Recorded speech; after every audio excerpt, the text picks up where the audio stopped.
Welcome back. ఆంధ్రప్రదేశ్లో పర్యటించిన కేంద్ర మంత్రి డాక్టర్ మన్సుఖ్ మాండవీయ వైద్య ఆరోగ్య శాఖ పనితీరుపై ప్రశంసలను కురిపించారు. ఆరోగ్య రంగంపై ఏపీ ప్రభుత్వం ప్రత్యేక దృష్టి సారించడం స్ఫూర్తిదాయకమని కేంద్ర మంత్రి కొనియాడారు. సీఎం వైఎస్ జగన్ను అభినందిస్తున్నట్లుగా ఆయన తెలిపారు.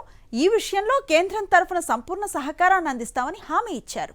కేంద్ర రాష్ట్ర ప్రభుత్వాల పరస్పర సహకారంతోనే ప్రజలకు మరింత మేలు జరుగుతుందని మాండవీయ అభిప్రాయపడ్డారు. ఆరోగ్యవంతమైన ప్రజలతో ఆరోగ్యవంతమైన సమాజం ఏర్పడుతుందన్నారు. రెడ్ బుక్ వ్యవహారంపై నారా లోకేష్ కు ఏపీ సిఐడి నోటీసులు జారీ చేసింది. రెడ్ బుక్ పేరుతో నారా లోకేష్ బెదిరిస్తున్నారంటూ ఏసీబీ కోర్టును ఆశ్రయించారు సిఐడి అధికారులు.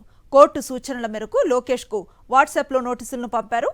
నోటీసు అందుకున్నట్లుగా వాట్సాప్లో సిఐడికి సమాధానం ఇచ్చారు లోకేష్.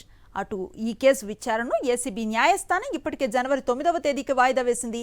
అయితే కోర్టు ఆదేశాలతో నోటీసులు ఇచ్చేందుకు నిన్నే లోకేష్ ఇంటికి వెళ్లారు సిఐడి అధికారులు. నోటీసులు నేరుగా తీసుకోకపోవడంతో ఇవాళ వాట్సాప్ ద్వారా పంపారు.